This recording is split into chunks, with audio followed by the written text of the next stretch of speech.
Bonjour tout le monde, bienvenue sur la chaîne YouTube de l'association Timéo Odyssée. Moi c'est Alan et je suis votre accompagnateur sur cette chaîne YouTube. Cette première vidéo sera donc une vidéo de présentation.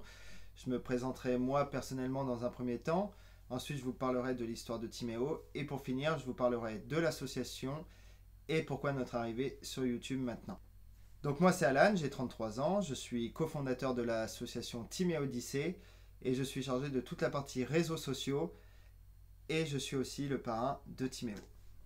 Donc maintenant je vais vous parler de Timéo, de son histoire. Donc Timéo est né le 21 juillet 2010 et il est décédé le 26 avril 2021. Donc Timéo était un enfant de ce qu'il y a de plus normal, aucun problème de santé spécifique ou grave jusqu'à l'arrivée de la maladie. Aucun problème de comportement non plus. C'était un enfant qui était adorable, il était sociable, prévenant avec tout le monde, enfin voilà, vraiment aucun souci que ce soit du point de vue comportement ou de santé jusqu'en 2019. En 2019, vers avril-mai, Timéo a commencé à avoir un trouble du comportement. Il s'énervait un peu plus facilement quand il jouait aux jeux vidéo ou quand on lui disait non pour certaines choses. Il avait tendance à un peu plus s'énerver, mais rien d'alarmant. Et aussi, il commençait à avoir un petit peu des cauchemars à répétition. Bon, c'était pas tous les jours, mais c'était étalé tous les 15 jours, 3 semaines. Des fois, ça durait 2-3 jours d'affilée, puis après, il n'y en avait plus pendant 15 jours. Enfin, voilà. C'était vraiment aléatoire. Et on ne savait pas qu'à ce moment-là, c'était les premiers symptômes de la maladie, malheureusement. Donc, durant l'été 2019, je l'ai emmené en vacances avec moi au bord de la mer. Et on a été visiter un zoo dans le début de nos vacances. Et les 2-3 jours qui ont suivi, il a fait vraiment des cauchemars à répétition. Je me rappelle encore, il rêvait qu'un lion et un serpent l'attaquaient. Donc du coup, j'ai dormi avec lui parce que je sentais que ça le rassurait beaucoup. En septembre 2019, c'est à ce moment-là que la maladie a commencé à vraiment prendre le dessus sur Timéo. Son trouble du comportement était de plus en plus fréquent, ses cauchemars de plus en plus fréquents aussi. Et en plus de ça, il commençait à mal ingurgiter les aliments et il avait tendance à vouloir manger avec ses mains plutôt qu'avec la fourchette. Ouais, c'était une question de facilité. Bon, ça fait partie aussi des symptômes de la maladie, malheureusement. Octobre-novembre, toujours pareil dans la même dynamique, sachant que Timéo avait de moins en moins envie d'aller à l'école parce qu'il subissait, dû aux différences qui apparaissaient, du harcèlement. Et par contre, il voulait toujours continuer à jouer au foot, il avait toujours cet esprit de dépassement de soi, donc ça l'a beaucoup aidé, je pense, au début de continuer à jouer au foot.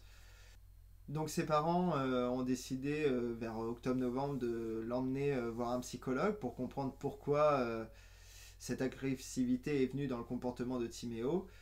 Le ou la psychologue, je ne me rappelle plus, nous dira que ça vient peut-être de la surconsommation de jeux vidéo qui pourrait être violent pour un enfant de 9 ans. Donc ses parents ont décidé de vraiment limiter au maximum ses temps de jeux de vidéo et voir ce qu'il en est par la suite. Durant la fin d'année 2019, donc en décembre, on s'est rendu compte que Timéo avait une perte d'équilibre quand il jouait au foot. Il avait tendance à tomber tout seul. Ouais, c'était un peu bizarre. Mais en même temps, quel enfant ne fait pas de cauchemar à 9 ans? Quel enfant ne s'énerve pas quand on lui dit non? Et quel enfant peut tomber comme ça c'était pas tout le temps, ça pouvait arriver une fois tous les 15 jours, et il se mettait à tomber comme ça en jouant au foot. En jouant au foot, tout le monde tombe.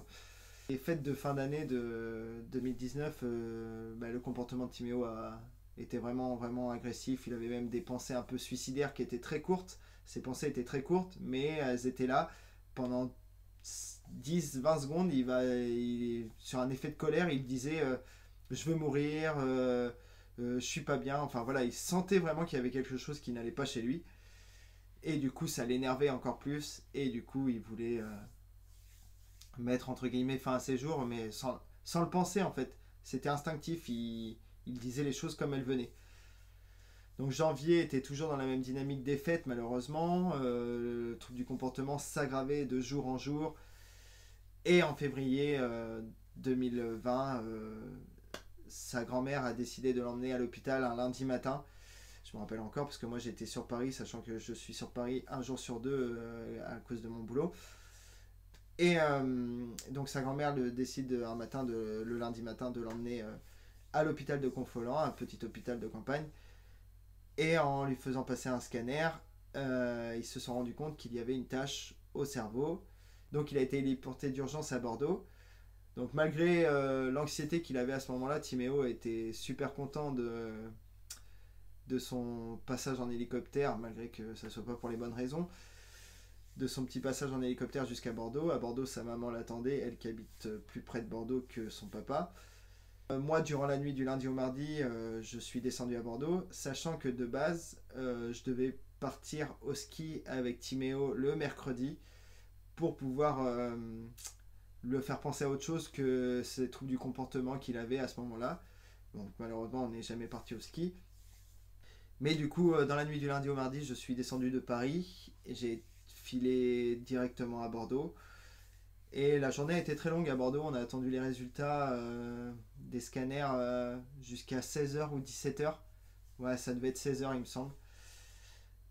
Et en fait, à ce moment-là, moi, vers 15h, j'étais en train de boire un café à l'étage du dessus de la chambre de Timéo. Et au bout d'une heure d'attente, j'ai dit, allez hop, je repars voir Timéo. Et en fait, quand l'ascenseur s'est ouvert, on s'est retrouvés nez à nez en fait, avec mon frère. Et on s'est rien dit, mais au regard, j'ai compris que il y avait quelque chose de grave et que c'était très très sérieux. Donc là, j'ai eu un petit peu un voile noir, j'avais l'impression de tomber dans les pommes. À ce moment-là, je pense que le plus dur, ça a été de retourner dans la chambre face à Timéo après ce qu'on avait su en fait. Parce que nous, on savait que c'était une maladie incurable, que c'était une maladie très grave. Mais en même temps, il fallait rester optimiste pour lui, sachant que le lendemain, il avait une intervention pour pouvoir faire une biopsie de la tumeur. L'intervention a été longue, hein. Je crois qu'elle a duré 2 ou 3 heures. Ouais, 2 ou 3 heures, à peu près. Et à la fin de l'intervention, ils sont venus nous voir, comme quoi il était réveillé, comme quoi tout s'était bien passé. Donc du coup, mon frère et moi-même, on est descendus le voir. Et en fait, le temps qu'on y était, un médecin est venu le consulter et s'est rendu compte que Timéo était paralysé. Donc Timéo a eu une paralysie de tout le côté gauche, bras, jambes, et il avait perdu aussi la parole. Donc les jours qui ont suivi, Timéo est resté à l'hôpital en attendant de savoir les séances de radiothérapie qu'il allait subir par la suite. C'est de la chimiothérapie par rayon. Quand il a commencé à avoir les rayons, il y avait une nette amélioration. Il recommençait à bouger son bras, il recommençait à bouger sa jambe, il pouvait marcher, il commençait à parler mal, mais il parlait quand même, donc ça c'était cool pour lui. Donc lui il pouvait s'exprimer enfin, mais son comportement malheureusement était toujours le même. Je me rappelle encore sur les chemins de la radiothérapie, il voulait sauter de la voiture, on était obligé de bloquer les fenêtres, les portes, enfin c'était vraiment horrible à ce moment-là. Du coup, voilà, la radiothérapie se passe, il a des pertes de cheveux, il y a une nette amélioration. Sur les scanners, on voit que la tumeur diminue. À ce moment-là, le Covid fait son apparition, malheureusement, donc on ne peut pas trop le voir, malgré qu'il avait des médicaments tellement puissants que contracter le Covid, pour lui, c'était quasiment impossible. Le Covid n'était pas assez fort contre ces médicaments-là, mais en même temps, ces médicaments-là sont pas anodins non plus, donc voilà. Les mois qui ont suivi, avril et mai 2020, se sont relativement bien passés. Il recommençait à rigoler, il faisait des allers-retours à Bordeaux. Et le 8 juin, je m'en rappelle, il avait un rendez-vous à Bordeaux et c'était le jour de mon anniversaire. Et en revenant de Bordeaux, il passait me voir et en fait, quand ils sont arrivés, ils nous ont dit que, enfin, ses parents m'ont dit que la maladie avait un peu reprogressé. Donc ça a été un peu... Malgré ça, on a eu un très beau cadeau, tous les deux. Donc ça a été cool. Ça a été l'un de mes plus beaux cadeaux. C'est juste sentimental, hein. Ça a été l'un des plus beaux cadeaux d'anniversaire. Courant juin, il est monté à Paris voir un médecin spécialisé dans le cancer de l'enfant, qui s'appelle le docteur Grill, à l'hôpital de Gustave Roussy. Et du coup, son passage à Paris, on l'a emmené, moi je n'étais pas là, ils l'ont emmené voir le Parc des Princes. Bon, allez, à cette époque-là, il y avait le Covid, hein, donc toute visite et tout, tout était interdit, malheureusement. Donc l'été arrive, son anniversaire aussi, c'est 10 ans. Le jour de son anniversaire, j'ai décidé de faire un appel à l'aide sur les réseaux sociaux parce qu'il était vraiment très fort et je voulais vraiment le féliciter de toutes les épreuves qu'il subissait et de l'encourager. Donc j'ai lancé un appel à l'aide sur les réseaux sociaux pour que Timéo puisse rencontrer ses joueurs préférés du PSG. Donc malheureusement avec le Covid ça ne s'est jamais fait. Dès le lendemain de la vidéo, on a vu que les gens étaient vraiment solidaires. On a vu un élan de solidarité extraordinaire. Et dès le lendemain, j'ai reçu un message d'un joueur du PSG qui me disait qu'il allait lui faire une vidéo personnellement. Et voilà, et du coup, j'allais avoir son cadeau rêvé pour son anniversaire avec une vidéo de l'un de ses joueurs préférés.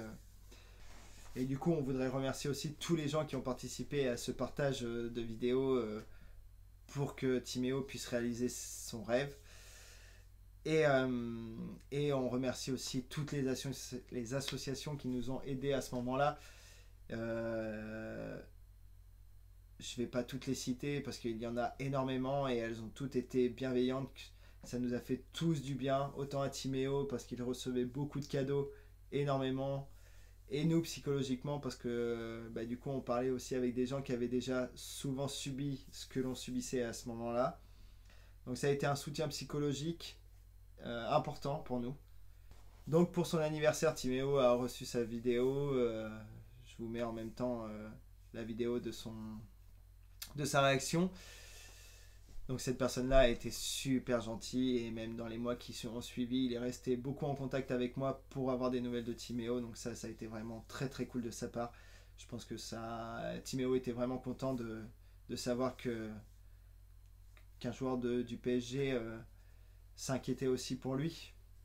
Fin août, début septembre, il a reçu 2 autres vidéos de joueurs.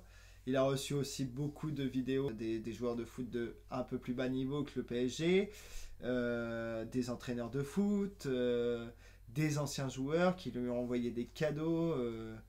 Enfin voilà, tout ça, on a eu un élan de solidarité extraordinaire et ça a été vraiment génial, quoi. Génial. Vraiment pour Timéo, ça a été vraiment cool. Très très cool. Je pense que vers octobre, la maladie a commencé à vraiment revenir à fond. Et là, ça a été un peu la descente aux enfers pour lui. Il a recommencé à perdre en mobilité. Il ne bougeait quasiment plus. Il a fallu avoir un fauteuil adapté, fait sur mesure pour lui.